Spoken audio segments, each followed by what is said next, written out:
हरे कृष्णा। आज का प्रश्न है कि क्या हरि नाम संकीर्तन करने से भगवान की प्राप्ति होती है। इस संबंध में प्रहलाद महाराज की एक कथा सुनाती हूँ।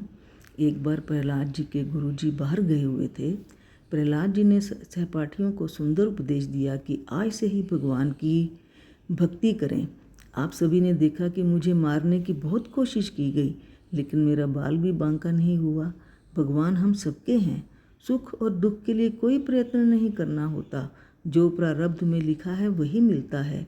जिसके भाग्य में सुख लिखा है वह जंगल के पेड़ के नीचे भी सुख प्राप्त कर लेगा। जिसके भाग्य में दुख लिखा है वह बंगले में भी दुखी रहता है। इसलिए परमात्मा के लिए प्रयत्न करो, वे जल्दी प्रसन्न होते हैं। प्रेम से भगवान के नाम का कीर्तन करो, भगवान का दर्शन होगा। सहपाठियों ने कहा, कभी कभी हम भगवान के नाम का कीर्तन करते हैं, लेकिन हमें दर्शन नहीं होते। प्रहलाद जी ने सभी को आंख बंद करने के लिए कहा और सभी का बारी बारी से स्पर्श किया।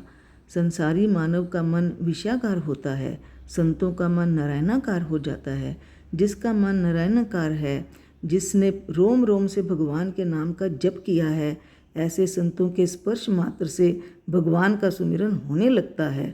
प्रहलाद का स्पर्श मिलने से सभी को भक्ति का रंग चढ़ गया। प्रहलाद जी ने कहा, प्रेम से हरे कृष्ण का कीर्तन करो, मेरे श्री कृष्ण प्रकट हो जाएंगे। कीर्तन में ताली बजाओ, ताली नाद ब्रह्म है। नाद ब्रह्म की उपासना करने से जगत की विस्मृति होती है। नाद ब्रह्म और नाम ब्रह्म जब एक हो जाते हैं तो परब्रह्म प्रकट होते हैं। प्रेम से भगवान का कीर्तन करो, भगवान का दर्शन होगा। कीर्तन में थोड़ा भी हृदय पिघल जाए, थोड़ी तन्मयता हो जाए, आनंद मिले तो समझना चाहिए भगवान का दर्शन हुआ। आनंद ही भगवान है।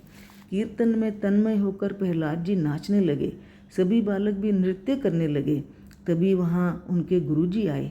सोचने लगे, यदि हिरण्यकश्यप ने देख लिया तो अनर्थ हो जाएगा। उन्होंने कहा, बंद करो यह कीर्तन। परंतु बालकों का मन नाम संकीर्तन में डूब चुका था। षडमार्ग ने दौड़कर प्रहलाद जी का हाथ पकड़ा। प्रहलाद जी का शरीर दिव्य था। उनका स्पर्श होते ही वे भी नाचने लगे। इधर हिरण्यकश्यप ने सोचा कि गुरुजी प्रहलाद को क्या शिक्षा दे रहे हैं, जानना चाहिए। एक सेवक को पाठशाला में भेजा। सेवक ने देखा कि नाम कीर्तन में सभी मग्न हैं, सभी नाच रहे हैं।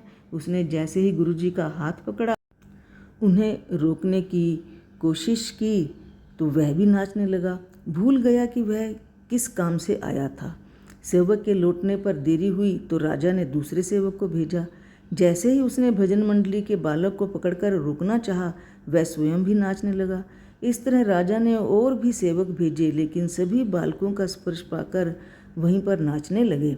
अंत में हिरण्यकश्यप स्वयं दौड़ा हुआ वहाँ आया। उन्हें नाचते देख, परमात्मा का भजन करते देख आग बबूला हो गया। कीर्तन मंडली में घुसकर षडमार्ग को पकड़ा। डांट कर बोला, मेरा बालक स्वयं तो सुधरता नहीं, दूसरे बालकों को भी बिगाड़ रहा है। संकीर्तन मंडली के स्पर्श का असर हिरण्यकश्यप पर नहीं हुआ। इसका एक कारण है।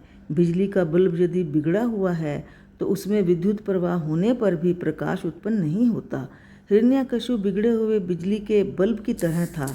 बिगड़े बल्ब को तो तोड़ दिया जाता है। उसी प्रकार भगवान ने नरसिंह अवतार लेकर हिरण्यकश्यप को समाप्त कर दिया। बोलो नरसिंह भगवान की जय।